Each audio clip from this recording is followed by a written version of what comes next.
Have you ever been fortunate enough to hold a golden retriever puppy? Well, I have. The man I sat down to talk to this week had just brought home that very day this sweet little muffin cake of a creature. And that little pup sat in his lap during our entire chat. Yes, I did get to hold him, the puppy, not the man. And I'll tell you, it awakened a maternal instinct in me that I didn't even know I had. He was so precious, I could barely handle my own existence. But enough about me. My guest this week is a musician, yoga instructor, and one of the piano players that you can go see perform at the Dueling piano bar called the Shout House, right here in downtown San Diego. We talk about combining creative passions and the flakiness of the dating scene, among other things. So with that, I hope you enjoy this conversation I had with Mr. Jonathan Coyle. How are you? How am I? I am. You have a puppy on your lap. Sitting with a puppy on my lap, so it's hard to not. So you're be doing amazing. Well. Yeah. So you're amazing. Yeah, he's That's eating hilarious. the microphone too. He's so cute. So cute. How have you been though, for real? Over the last several years, it seems like a lot has changed. It's true. So, man, that's Is it a big question? That is a hard question. How have I been? I mean, I could just say good, right? You could. Could I just say you good? Could just say good. Skip to the next. You could say good. No, I think overall, right now is like a really good. Like things feel really good at this point in life. Like, yeah, just taking inventory about like where I'm at, looking around it, just some things that have happened in my life, my family, and just overall, I think I'm luckily at this point in time feeling like I'm in a good place. That's awesome. And how is the Shout House? I haven't been there. Yeah, in a really long time. The Shout House honestly, it hasn't changed very much. Yeah. I think the biggest thing that's changed over there is that I've noticed that the show, the content, at least when I started, just a lot of like the outright like kind of raunchiness factor and like it's doesn't go over as well anymore, which I think is a good thing. Really? And I think that's surprising. Yeah, I think some people still enjoy that, but I know when I started and Adam was there, and Adam's not there anymore. We were kind of tapping into trying to take things a little bit, trying to be a little more creative about, if you're going to call somebody up every song and just go for like the shock value. It's closer. It's almost like too easy. Like, how can you think to be more creative? So, so yeah, it's been, but I've noticed, and part of it I think is like the times are changing. People like what's okay to say, what's politically correct, and especially in the climate we live in now, it's almost like, on one hand, we elected a president who has like broken the barriers of decency on so many levels. Yeah, what happened there? That's a whole nother conversation. But the interesting thing about that is I found that it's in many ways, it's actually like kind of heightened the sensitivity frequency in terms of like a lot of the like mainstream people you see are like almost like in a way of like becoming more aware of how we're coming across with our words, maybe. Yeah, people are feeling like they have to be a little bit more careful because it's a heightened awareness of it right now. Yeah. So anyway, but Shout House is fun. I think the challenge with that place or that job is like maybe like anything, it's just to kind of stay fresh and not go in autopilot mode. And you're playing a lot of the same songs over and over again. So how do you make it new? And some nights it's easier than others. So there's like a creative process with you guys working together, and maybe like those the songs that you do as a band when you guys come up together. Yeah. So I'd say overall a lot of we get together once in a while and kind of work as a team, but a lot of the newer ideas usually come from like one or two people having an idea and kind of putting it together and then working it in through the group. So I don't know, when I'm in that mode of trying to think, I'm usually have like my pad out and I'm constantly like writing down an idea, like probably much like a comedian would approach something, like always like fine tuning and thinking about what's relevant and like what situations can kind of like lend themselves to the show. Like we do a lot of birthdays, bachelorette parties, graduation. So it's graduation season. Mm-hmm. What can be a funny way to like do a song for college kids who just graduated? I bring them up on stage, and I had one bit I wrote where I was like trying to offer up an internship at the Shout House, where I basically just make them buy the piano players drinks all night. Oh, that's perfect. The stage, yeah, that's perfect. That's how you take care of yourself all night. Yep, like that. How long have you been there? So I've been there for 8 years now. Oh wow, 8 years. How did you end up there? Because you're not from here. You're from New York. From New York, yeah.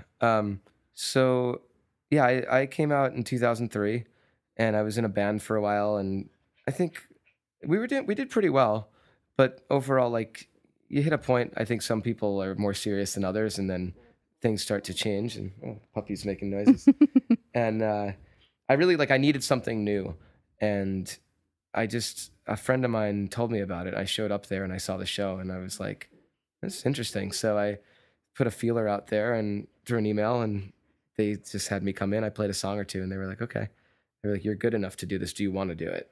Yeah. And then you have to learn about how to be an entertainer and not just be a musician. Sure. There's a Yeah. huge level of that, of keeping the crowd going all night. Yeah. And the funny thing is, I didn't actually think I would be good at it at all. And it's when I got on stage, I tapped into a part of myself, like a real extroverted part that I didn't know I have.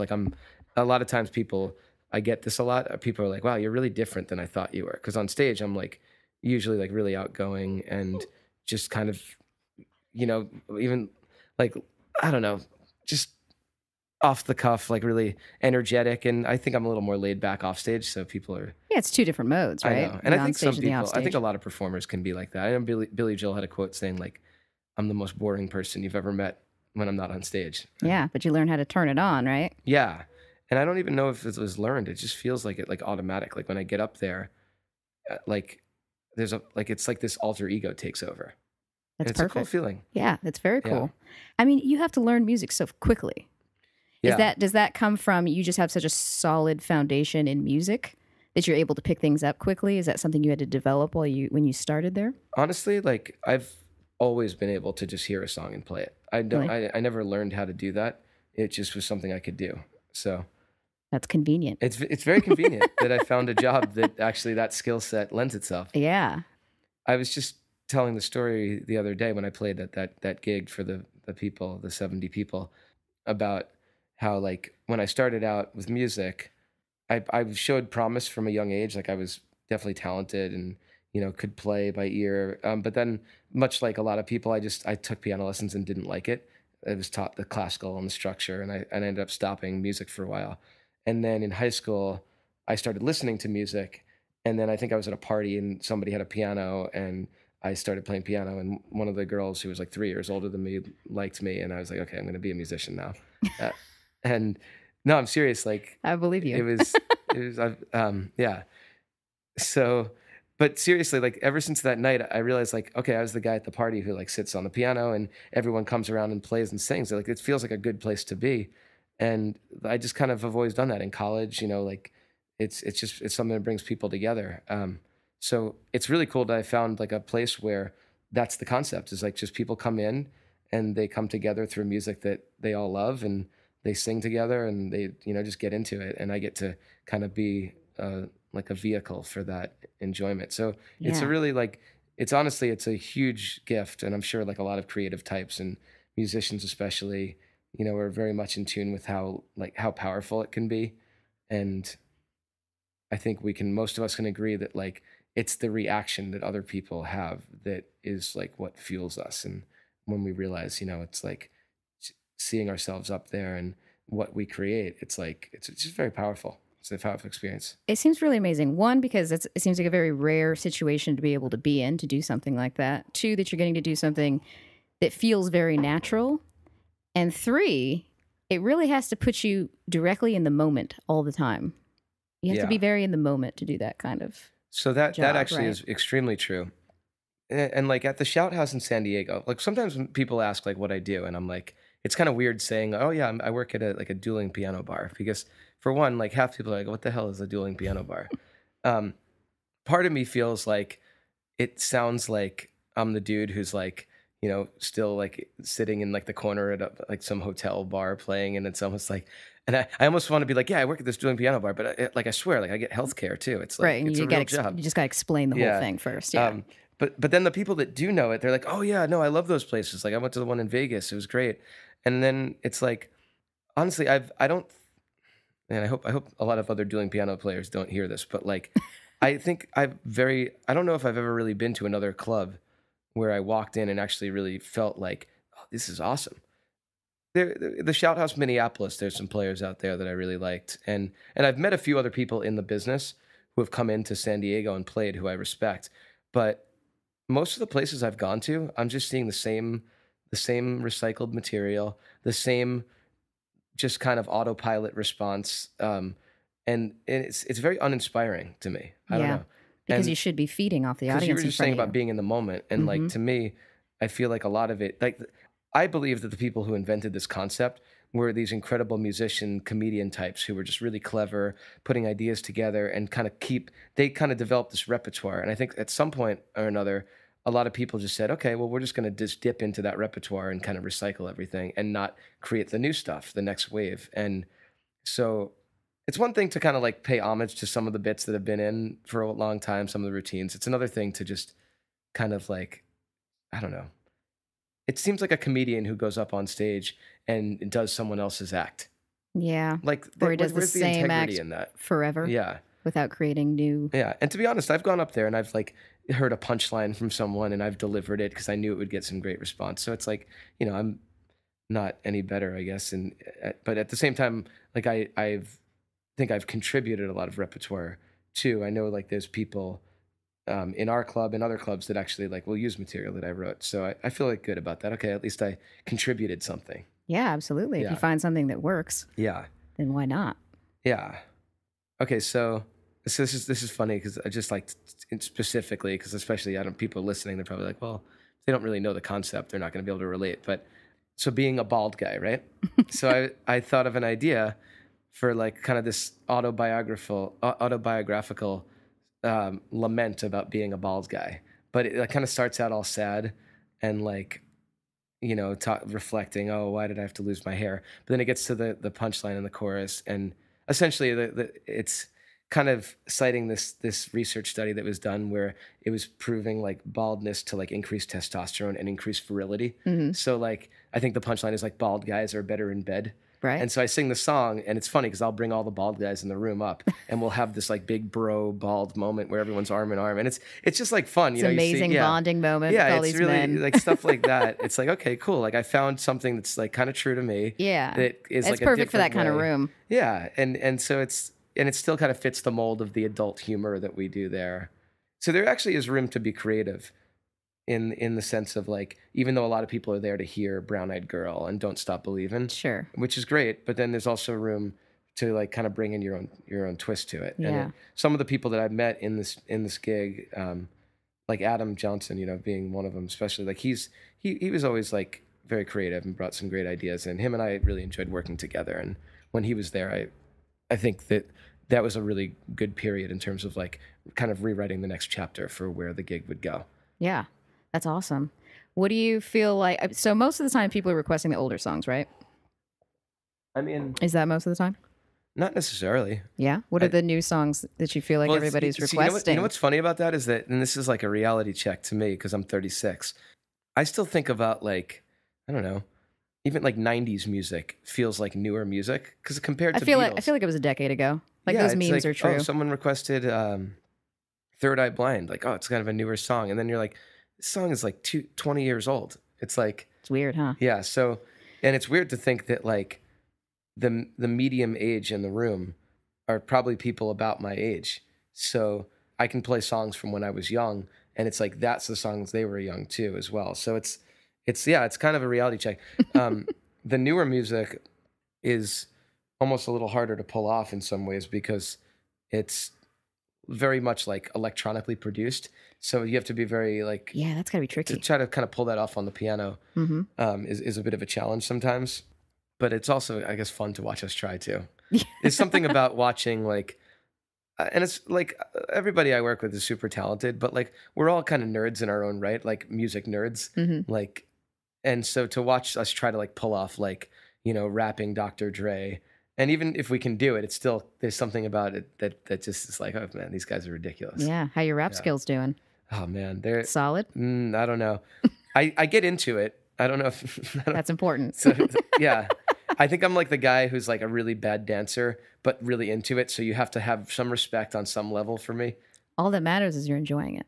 Exactly. That's all that matters. Yeah. When did you start yoga? I started yoga in 2002 in college. my roommate had a yoga video, I think. Yeah. I remember the guy's name was Rodney Yee. He was this Asian guy with like a long ponytail.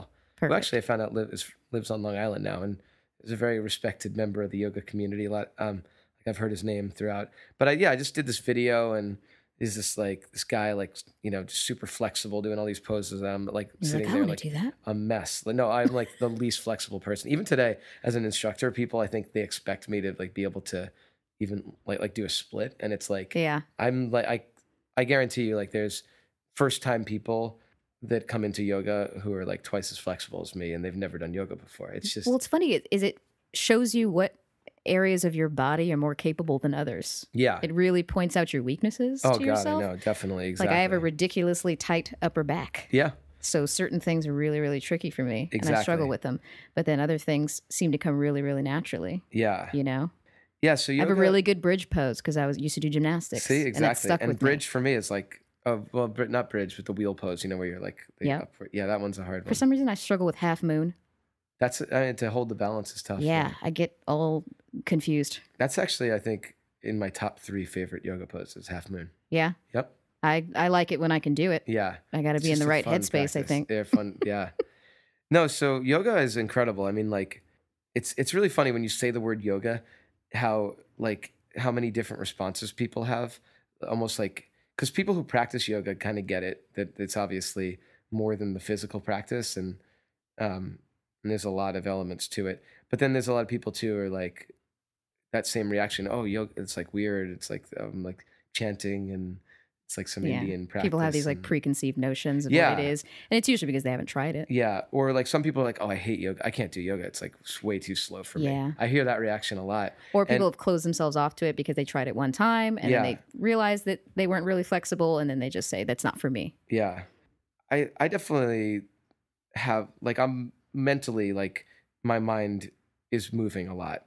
Some people I think are a little more on like the kind of a softer frequency mentally, but like I'm like that's one of my biggest challenges is like I'm always like analyzing and looking ahead and and that Are you an trait overthinker? yeah, oh definitely, and that Me trait too. lends itself to anxiety. Me too. So that's something I struggle with. So yoga, like yoga is not comfortable because I have to slow that down. I have to confront it. So yeah, it would be probably easier to just go and like run a bunch of stairs and go like CrossFit style, which is a value, but I do the yoga to confront that, to get better at that. It's like you kind of work at your weaknesses. So That's absolutely what it is. yeah, And it does force you to kind of slow down. And it's funny because you're a very like mellow person. I'm always told that I'm a very mellow person. Yeah. Well, I mean, like, when you're off stage, yeah, I think so. you have Yeah, a very calm energy. But you say you have a mind that works really quickly. yeah, And I'm the same kind of person where my mind is super, super active, even though I'm Yeah. pretty mellow on the outside most of the time. definitely. So doing yoga for me is that point where I have to figure out how to slow it down. Yep. Yeah. And I'm not as good as you for sure because I've been watching your videos. I've seen those. That's the cool thing too, is I remember I had a teacher who really broke through to me. I think I discovered him online, and he's a very famous yogi. His name is Brian Kest. And I just remember the way he was kind of communicating. And he has a really direct, almost like, can actually be off-putting to some people because he'll curse and he'll say inappropriate things sometimes. But he kind of breaks through a little bit of that, like, let's find our center and find our chi and dial into like Yeah. like and kind of the yoga voice that a lot of teachers have, like Mhm. which is like that can turn people off. Especially I'm an East Coaster, I'm a New Yorker. Like I appreciate sometimes like just getting into the nuts and bolts of it. Yeah. And I remember this guy, he was saying something about this pose is called like bending over and and for a couple of seconds. He's like, that's all it's. I was like, okay, That's But all it really yeah, and it was, is. but it's kind of true. Like he's like, this might be the only pose you do today, but that would be enough because you'd be doing this and you'd be taking care of that. And I was always like thinking about what's the next pose, and just the way he communicated it was like, okay, well, yeah, how can I explore this one? And I remember he said something. I think the point is not to like see if your head can reach your knee. I mean, like, who cares? Like, what's that going to do? The point is to keep working on it, and eventually, maybe if that's what's supposed to happen through the practice, maybe your head will reach your knee, and maybe it won't. But that's kind of like my practice because I've started getting a little more advanced in terms of like arm balances and inversions. It's the same deal. I never worked with that with my goal. I do it now, but I never like moved into it like a drill sergeant. Like I got to do this. I got to do this. It was just something that kind of gradually started to happen. So I kind of look at it that mentality of like not forcing it. And maybe one day I won't be able to do. Obviously, probably at some point I'll be too old to be able to hold my whole entire weight upside down on my hands. But That's probably a long way off, though. I hope so. Well, it's fun. If you're taking care of your body, I feel like these things can last for a while. As I drink a sip of whiskey. We're still taking. It's neat. It's true. We didn't put soda in it. You're right. That's better, right? Definitely. But yeah, that makes sense that when he talks to people like that, maybe they're able to connect to it a little bit better. It makes it feel more relatable to them. Yeah. You know, rather than some like super spiritual thing that they feel like maybe they're not fully there yet mentally. And that's the thing. I think people have to kind of, if they are going to go there, they need to kind of go there at their own time. Unless, like, I don't know, it's like anything. Like, you've had certain teachers who just kind of get through. Like, it's like that, like Robin Williams in Dead Poet Society. You know, like this teacher comes in and he's just like so well spoken and so inspiring. Like certain teachers, hopefully, you'll discover in your lifetime, and that will kind of like put you on that page. And I've had some great teachers. But the cool thing with yoga is I always was that guy in the class who was just like, I mean, for one, let's be real. I mean, like, especially 10 years ago when I started practicing, I'd be like maybe one of two guys in the room and there's like 20 girls. Yeah. You know, which feels like it's only been in the recent couple of years that guys have really gotten into it and feel comfortable more going to a class. Exactly, yeah. Because before it was mostly, they're like one guy in there. Exactly. When I used to go, that's what it was like. And I was always that guy. And not only just that guy who like just very ungraceful in my body. I've always been athletic, but just not. It's a different thing. Yeah, it really is. It's a different beast. So eventually I started getting more into it, and then I did a teacher training. That was really big. And like, if anybody is listening to this who, you know, is kind of like developing their practice and has the opportunity to do a teacher training at a studio or with people they respect, even if they have no full desire to become an instructor, a teacher training is just an incredible thing to do. You learn so much. It's an immersion, you know, for 2.5 months. I'd be constantly thinking about yoga, practicing yoga, studying, and meeting people who were like-minded, who were still friends. So that's huge. It's a community thing too. It really is. So that was huge. Yoga is such a vast universe that it's like you kind of like keep burrowing into different depths of the practice. And at first, maybe it starts physically, and then you kind of feel like, oh, now my mind feels a little more calm. Maybe it's more meditational. But then you start like kind of getting even deeper and like seeing how far that can go. And then all of a sudden now, like for me, I'm like an instructor. And not only that, I feel like I can tell that I'm having a positive influence as an instructor. I see people coming regularly to class and learning. And that, it's like, I'm just kind of like, wow, I'm actually an instructor. Like, it's kind of a newer concept. What made you decide to actually be an instructor? I don't really know. It just happened. I don't know. It just showed up. No, it's weird. Like, I sometimes like the idea of like being an instructor, I'm like, I almost feel like a hack in some way. Cause that's a very common thing, I think.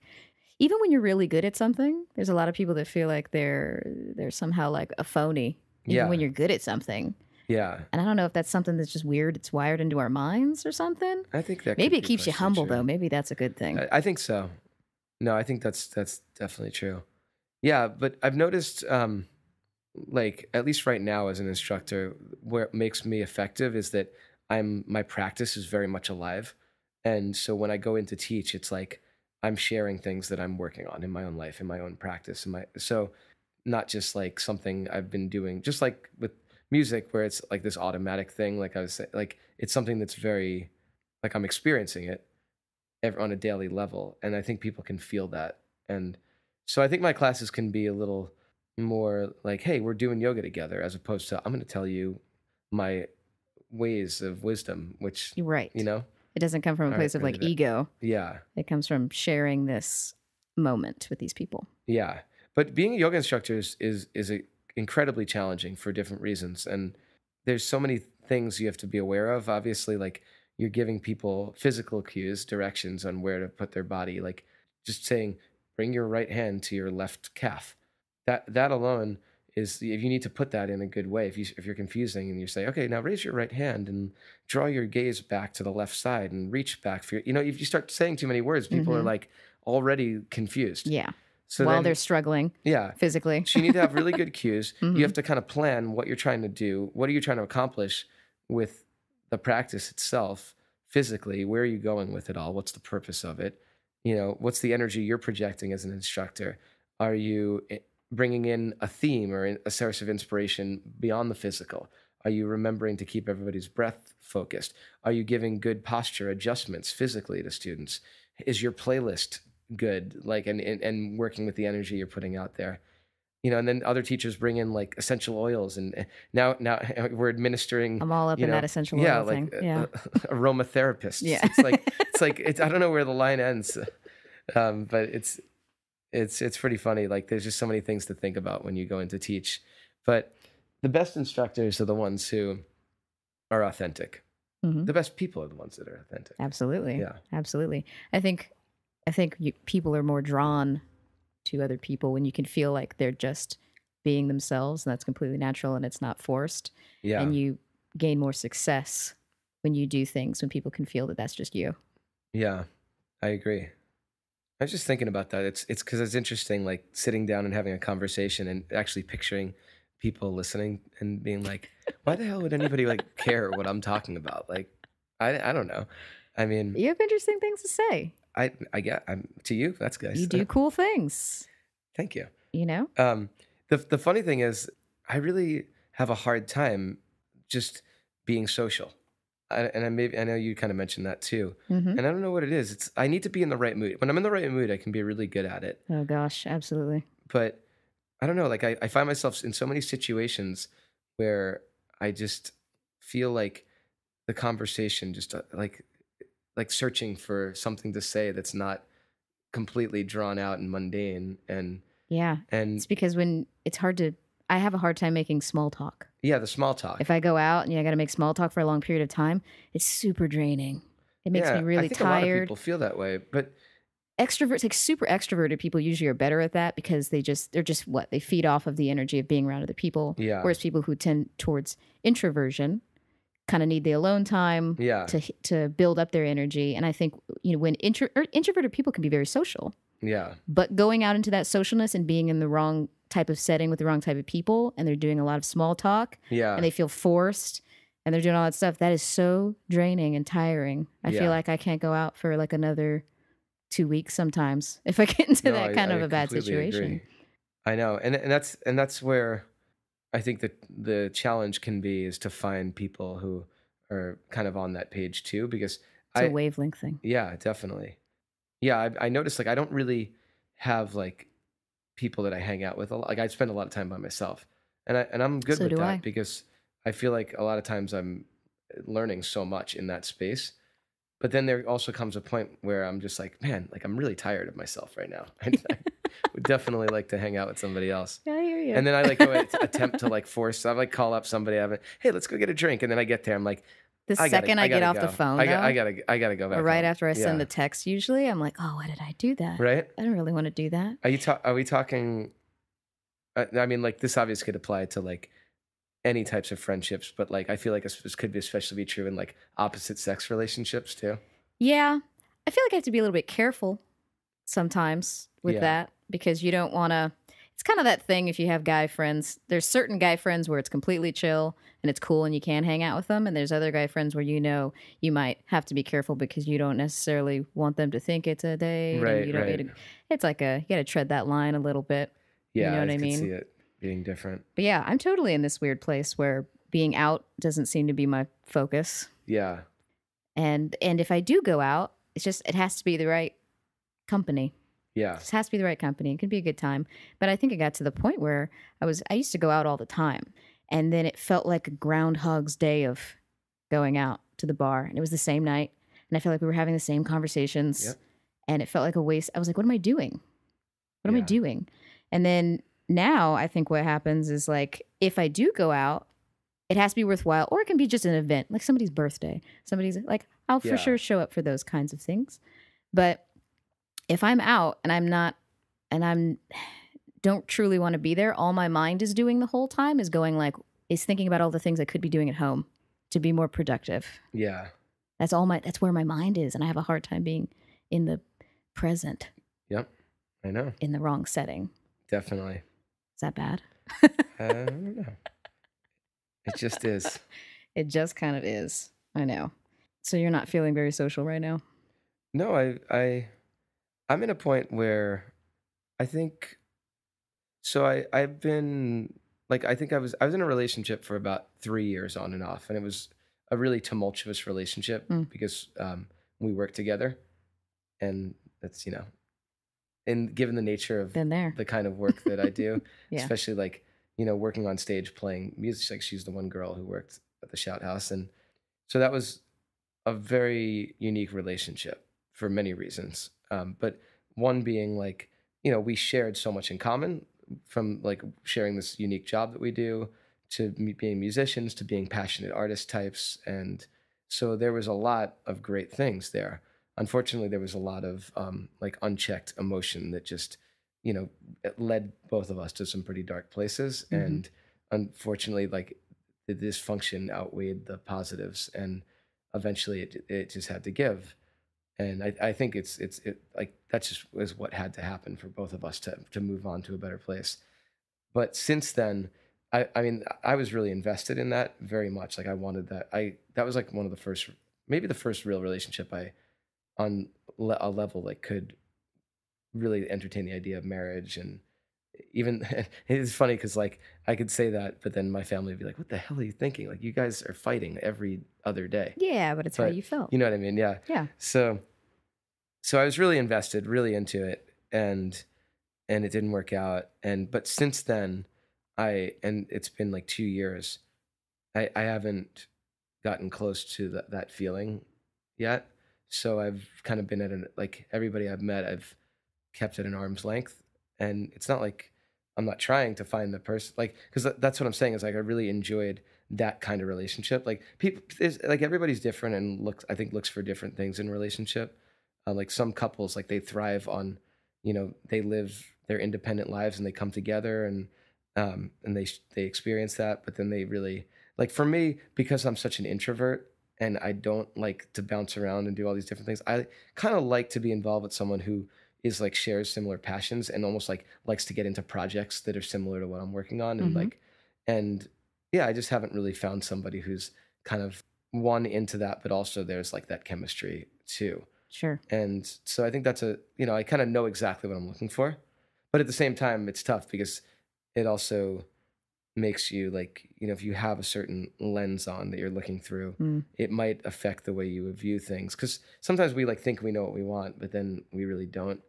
But with that said, yeah, I guess like, and I know you've written about this too, but just dating, being single in 2017 is just, you have to have a combination of a thick skin and a sense of humor at the same You time, really do. mixed with like, an element of optimism and romanticism. It's like you have to find this balance of it, Yeah.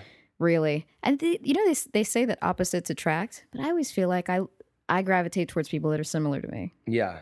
If I see somebody and I see that they struggle with the same kinds of things, or they have the same kind of mindset, like that to me is more Yeah. attractive. And I think sometimes with people who are more creative types Yeah. look for creative types. Yeah. And then you do tend to have a little bit, probably more like emotion Yeah. that goes in there. But both of those people feed off of that type of stuff Exactly. because it's correlated with passion Yep. and excitement, and you feel like that's something that's worthwhile. Whereas like I feel like I've tried a little bit of everything Yeah. in the sense of I said, okay, so maybe I shouldn't go for creative types. Yeah. Maybe I should. And I very intentionally tried to find something different. Okay. Like I should find a guy in construction. I should Yeah. find a guy that's an accountant. I Yeah. should, like a lawyer. Very different types of mindsets. Yeah. And I'm like, maybe that would be good. Maybe there's a balance to be found there. And then Sure. I've found that I went on these dates and I've never felt so little chemistry. Yeah. And even the conversation was very Conversation. difficult, Yeah. and we just didn't seem to come from the same world. We didn't speak the same language almost. Yeah. It felt I've- like. I've been there. Yeah, and it was hard. And so I'm like, so what am I supposed to be looking for, I guess? Yeah. It's funny. I am in a unique position, and because I work in an environment where I'm performing music, and there's definitely more females than males generally in the audience. And ever since I've been working there, it's just part of the job. It's like us, like on a very small scale of like what celebrities get to experience is like there's a lot of people that are going to put themselves out there, Yeah. And You're on stage. yeah, and like That's attractive to a lot of people. I'd be lying if I said that I didn't, have times where I went with that and saw where it went, and sometimes it didn't go that far, but still, there was fun to be had, and I don't have regrets or anything. But yeah, it's really funny. I've noticed a trend that I've met certain people there through work, where it seems like they're very interested, and then the second like I'm a real person, it's like, oh, wait a second, Yeah. I'm not interested anymore. Because they've created an idealized version. So that's part of the challenge for me. Like Mm-hmm. I met a girl a couple weeks ago, and I was on a break, and we were talking for a while and had a drink, and it seemed like we had a couple things. Like she had a dog, I had a dog. Kind of It's a liked a good couple of the start. same. Yeah, like we talked about going to this place we both wanted to go to, and I was like, oh yeah, we should totally go. She was like, yeah, that'd be great. Let me get your number. Cool. Awesome. And we talked for like 45 minutes, and it was like one of the better conversations I have with someone. So I was like, cool. I look forward to, maybe seeing this person. And then I think I gave her a text like the next day, like, really nice meeting you last night. And then I think she responded pretty shortly after, yeah, totally. Like we should get together. And then I think I responded, and then it's always like oh, should I respond right away? Like or should I God, wait like that 5 stupid minutes? struggle that we Yeah. do. I hate it. It's funny though. Because It's just, we all do it though. Because you're worried somebody's judging you on the other end I about know. how quickly you're responding and what you're saying. Yeah. Meanwhile, like most of us are sitting there like with our phones. We're just all going, doing it. Why haven't they Yeah. texted yet? So It's so silly. So I responded, and I was like, yeah, it's like, oh, you free on Tuesday? And then the classic happened. Like 4 or 5 hours went by before I got a response. Oh, hey, oh, I'm sorry. I just got your message. My phone died. And it was like, I don't like, regardless of what happened, like, I don't care if it took you 4 or 5 hours to respond, Right. but like the phone dying, your phone never dies. Nobody lets their phone Nobody's die. phone That's dies. silly. Yeah. Whose phone dies. So like just immediately I kind of knew where it was going. And I was like already kind of like, oh, no worries. I was like, so did you still want to get together? And then, a few more hours go by. And then I think the next day a text came in, and like without even reading it, I could already say what it was going to say because I could see that it was a kind of a longer text. And it was like, hey, so I'm really sorry. Like, I should have mentioned this, but like I was kind of like seeing somebody and things were a little confusing, but like, I don't think I'm in the best place to be dating right now. And I'm like, no worries, I'm just thinking like, yeah, I've seen this thing play out before. And I've been in that situation so many times where it's like, I almost feel like it's kind of like at this point, this is just a joke. Like I'm just going to not make plans with anybody ever because it's just the level of flakiness that I've seen. It's everywhere. It's rampant. I know, but it's like, and I've flaked out too at times, and so I get it. So I don't take it personally, and I'd be hypocritical to judge someone else for it. But at the same time, I feel like there's at least a certain level of flake etiquette that you should adhere to. And that's what we need this day and age because there's so much flakiness. It's the weirdest thing. Like what happens? What happens from us going to like a really good interaction in person to then we like part ways and then and sometimes one person just like it's like they go through this whole like weird mental thing where they freak out. I think there's too many options. I think there's 2 scenarios actually. Number one is that maybe because I'm out with people and I'm delivering my best material, but they're laughing at my jokes, and I'm wearing a good shirt now. It's just like, got my best but I'm like, yeah, on. like everything's going well, and like this girl's totally into me, and then like so possibility number one is like I'm just reading it way off. Like this girl's just not really into me. That's okay, but I'm just imagining that she is. So that's number one. So if it's not that, I find that maybe things are going well and they're good, but what actually is the case is that this person still has some variable, probably some unfinished relationship that they're kind of still dealing with, and that can be a factor. And I think that's common. And the reason I think that is because when I would be flaky, I think that was actually the reason. I was in a relationship, like I said, it was up and down a lot. So, at times I'd be like, I'm over it. I need to move on. I'd go out with somebody, have a decent time, but like I'd be like, I need to give things another shot with, the ex. And then all of a sudden it was like, sorry, but like, so it's just a lot of unfinished business. Yeah. So I think that that's actually a pretty common scenario. I think that makes sense. I feel like at this point, if I'm feeling flaky, it's usually just because I have unfinished business with myself. Yeah. No, it's because I'm in my own place and I'm doing that sort of thing. Yeah, but the thing with that is like, and then that just to me reflects option one, that you're just really not that into that person. Because I Yeah, feel because like if I do meet somebody I'm really into, it changes. exactly, It's then true. Do you feel like I take a long hiatus after a relationship, personally. I I always mean, tend to do that. And I don't know why. It's almost like I do it naturally. It's like I have to detox off of whatever I just got out of. And yeah. part of it's a little bit intentional, I think. I think that's like the healthy approach, probably. I can't I say that guess. that's what I normally adhere to. Like, Yeah. I generally would like to say that I do, but I often find that, and it's like, I kind of know going in that it's probably not the best move, but it's like the distraction of like, oh, I don't want to just sit here thinking about my ex. So I'd Right. rather go out and at least like have a conversation or something else that, something different. Yeah. The problem with that is that oftentimes, regardless of it's good or bad, we have very deep and true connections with our ex. And when we go out with someone new, it's usually the getting to know you is very much like it's not completely real. Hmm. And I think we kind of like as humans will fall back on what is real. So even if it's like a good conversation, it's like, man, yeah, that was nice and all, but like I just want to be myself. It's And this really person hard to knows, go from being yeah, in a good solid relationship with somebody that knows you really well and then go back to the small talk part yeah. and go back to that getting to know you and all of that stuff. Yeah, that's Which hard. is kind of why I think, I don't know, like I don't have a set policy with this, but I like kind of an unspoken or unset policy in my head is that I'm just not going to try to date at this point. Hmm. And what I'm going to do is like just hopefully just meet somebody organically through what I like to do and just share those experiences. And when we hang out, it's not like, oh, what should we do? Do you want to? It's more like, I mean, and just to be real, I mean, it's probably going to be somebody who's active and probably into yoga, or somebody probably who is, if not a musician themselves, passionate about music or has some type of thing that they're passionate working towards in their own life. I just think that would, I don't know. I don't want to be there like sitting there trying to, I don't want to try to have to be interested in what this person's saying.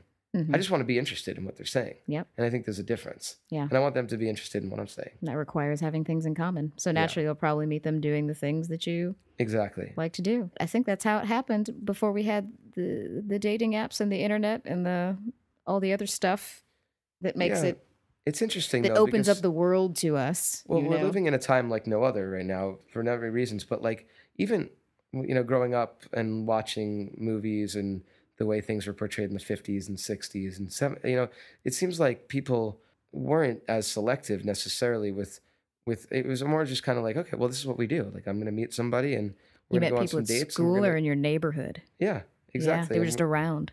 And so the dynamics, the structure is so different that I think we're like so picky and selective these days, which is not a bad thing, actually, I don't think. Because granted, that's why, there's so many divorces, but I think part of that is because people, can be together and not really know each other. Hmm. And so I do think that although there is like a tremendous level of flakiness today, there also is a level of people like really not putting themselves in a situation unless they fully really want to be there, or if they're like ready to be there too. I mean, obviously, like It's a huge part of it. personal readiness is a huge factor, and I think as I said, I'm 36. I think even 5 years ago, 31 seems like a good age to get married, but I've learned a lot in the last 5 years that I don't think I would have been as good of a partner if I hadn't learned those lessons. So, Yeah, absolutely. I mean, it seems like a lot of people are taking longer to get married, to get into real relationships. yeah. But it's probably a good thing because you know yourself a lot better. So maybe you're going to be a little bit better at picking your partner. Yeah, I hope so. I Yeah. don't know. I have ideals and ideas, Hmm. but at the same time, like you just never really know until you're in the situation. And even if you go into something and you're like completely bonded and things seem good, I still feel like there's a chance things can change in one direction or another. But I think I'll know more on that when it actually happens. For I sure. try to, and I think that's something I always try to adhere to, no matter if it's music, yoga, or relationships, is trying to always keep an element of humility and being humble. It's just to knowing that like I'm no better than anybody else in the sense of like I'm subject to the same insecurities, the same behavioral patterns that makes me a challenging person to deal with. And you look at it around, like sometimes people would be like, oh, well, look at that relationship. I would never put myself in that situation. Well, we can easily say that. And then all of a sudden we're there one day and we're like, And you're all in it. yeah. Mm-hmm. So I think that's one good thing about making some pretty big mistakes. Because I've made some real doozies, Haven't we all? That's it for, we'll wait till the mic isn't on for that one. Yep. That's hilarious. Yeah. You know what I did see? What's that? You put out new music. I did. At the end, it was at the end of last year? Yes. Tell me about that. Yeah, I've been working on this album for a long time. And when I say working on it, I mean like I just like would pick at it every now and then. And I think actually there's some really good material on there. It's a little on the slower and kind of contemplative side, so it's not necessarily like get psyched up to go out, but definitely probably more like taking a drive or just if you're in a mood to just kind of put some quiet music on at home. I think it lends itself well to that. But it's really weird. My mentality towards making music has changed a lot. And part of it, I think, is once again due to the age we live in. And it's kind of almost like in that same mentality of the flakiness is that I really have a hard time believing that people even want to take 3 or 4 minutes to listen to a single song anymore. Yeah. And that is really a hard pill to swallow if you're going to put your heart into something and put it out there. Because I remember even 10 years ago putting out an album, it was like something you celebrate and you have an album release party and people, you get all your friends and you hype it up and you sell a bunch of albums and everyone listens to your album. And it's just like, I feel like now I spend time, I release like a song that I put out on YouTube for free and I can't even get my family to listen to it. It's like, yeah. So it's just like, we've changed. So it's hard not to get cynical and just feel like nobody cares about the music I'm making. Mm-hmm. So that's why I'm saying that the mentality shifted is that I really do just do it because I feel like, okay, cool. Like I like this song. It's something I would probably listen to. And I'll make this for myself. And when I say that, anybody who's ever made music before in a studio, you have your song, you like it, you go into the studio, you record it, you listen to it a million times, and then you don't want to hear it again by the time it's done. So you're kind of like, well, why did I even do, like now I don't even want to hear it. I made it for me, but I don't care. So the reason for me why I like it is like a couple of years later when I forgot that I made it, and I'm like, oh, wait a second, I remember I did this song, and I'm like driving and I put it on, I'm like, yeah, it's a pretty good song. Cool. It's like almost like a nostalgic kind of thing. Yeah. And so I think that's like the reward for myself making music at this point, at least the music that I've been putting out in the last few years, because I've released a few kind of short albums. And I think there's been some good songs. Like there's one song in particular I feel like I really think could catch on to a lot of people because I've had some great feedback. I mean, I remember once I was out with this girl, Brazilian girl, and we were driving and I put the song on and like by the end of the song, like she was like just in tears and I was like, wow, I was like, awesome. You're like, dang, I did it. Yeah. So I was like, that's a good song. And I've, had some similar feedback from other people, maybe not the tears, but like this is a really good song. You need to get this on the radio. What song is this? It's a song called Just Want to Know You. I kind of wrote this song actually about this girl who lived in the building that I used to live in. I didn't know her, but I would always kind of walk by her building and she seemed really interesting. Like she had a very artistic look. She had an easel in her window and she always had some funky fashion going on. And I could tell she was a really intriguing person. So that was the idea. I was like, I just kind of want to know this person for some reason. And I may not know anything about her and have anything in common with them, but it's more just that simple idea of just kind of having an interest in somebody. Mm-hmm. And that's all it was. So I think the song actually came from like a real genuine place. It's cool to tap into something like that as opposed to just a lot of times things can be very dramatic. Oh, like I'm in love. Oh, my heart is breaking right now. Like that's the traditional angle for writing love songs. It's different to write it from a more of a standpoint of like just taking a simple idea of a simple intrigue, right? So I think it started on a good note and then, yeah, it just came together and it's a really pretty song. It's a really nice melody. And yeah, I like the song. It's definitely one of the ones I'm proud of. Is that on this newest stuff that you released? That's on one I released just before that. I actually had been working with another Shout House guy, Bill Pomerleau, who you know. Mm-hmm. And he and I did an album of some songs together. And he had been there when I was actually kind of putting that song together. And So we recorded it together and released that under our EP. So Oh, it's very John and nice. Bill is the EP release. Very nice. Yeah, and it's cool making music with Bill. Him and I are like really dialed in with each other musically. Like we have a lot of the same kind of, I think, tendencies or sensibilities, I should say. And he's just really talented guy.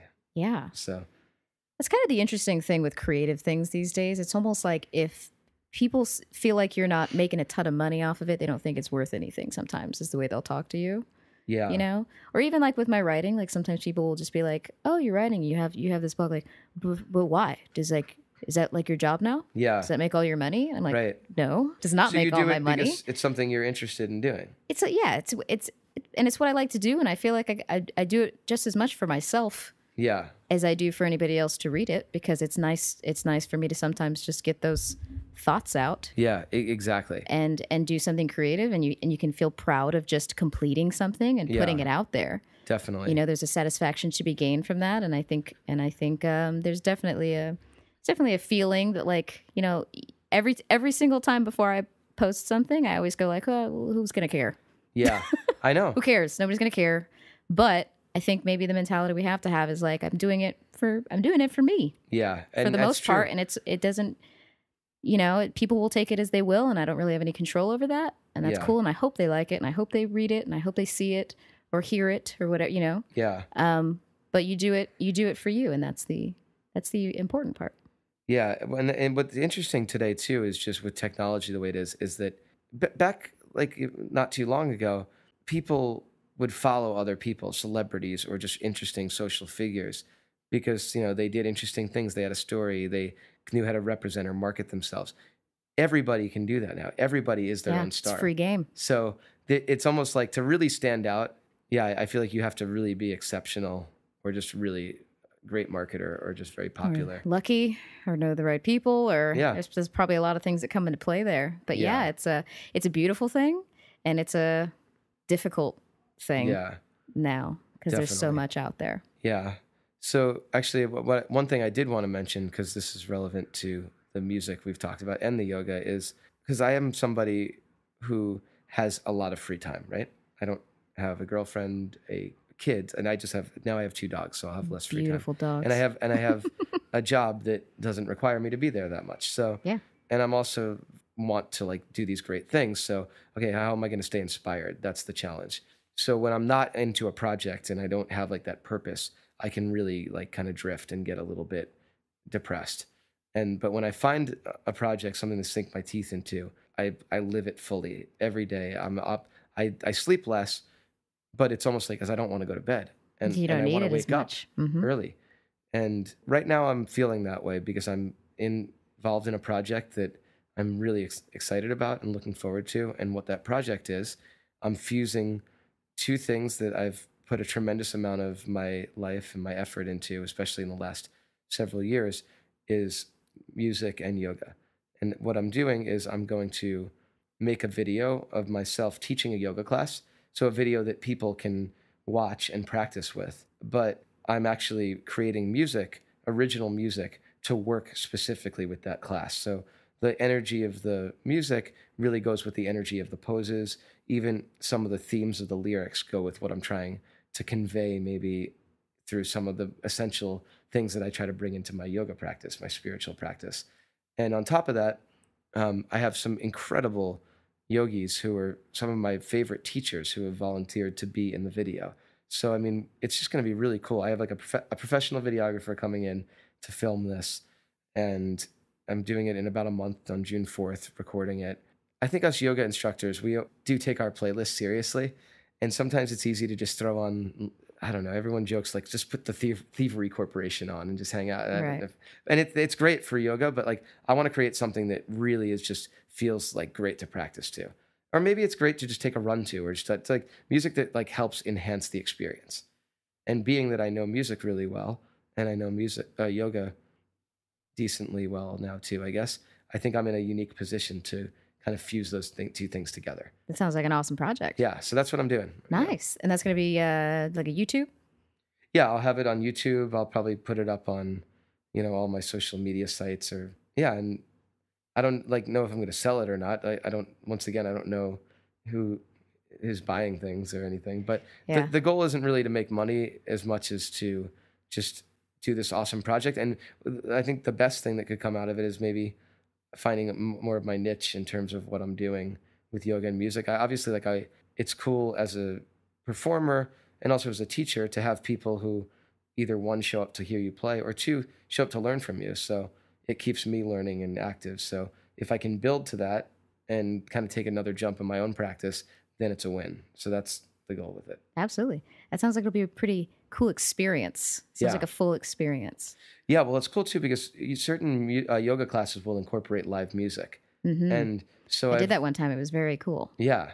And the challenge with that is, as a musician playing in a yoga class, is if you're singing, your voice is probably drowning out the instructor's cues. So it's kind of knowing when to sing, when people are just moving, and for that 20, 30 seconds where the instructor doesn't have to talk. So I'm trying to find the seams and kind of work everything in there. Yeah, that's an art form in and of itself. Yeah.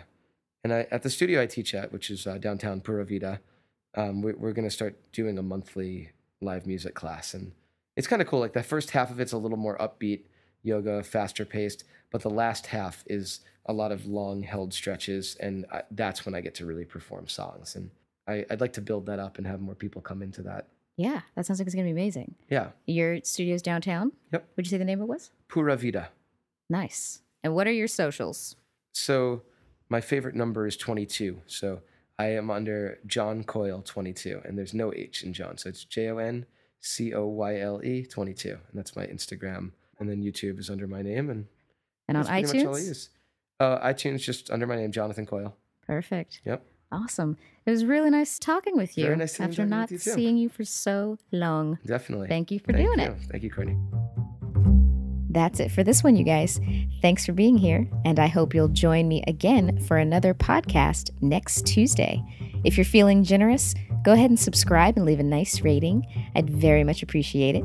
If you want to keep in touch with me, I'm on Instagram and Twitter at Courtney Diamond, or you can head over to CourtneyDiamond.com to keep up with my blog. A new one just got posted the other day. If there's anything you ever want to hear me talk about with my guests, let me know because I would love to hear from you. And with that, I'm out of here. Hope you guys all have an amazing day or night, and I'll talk to you soon.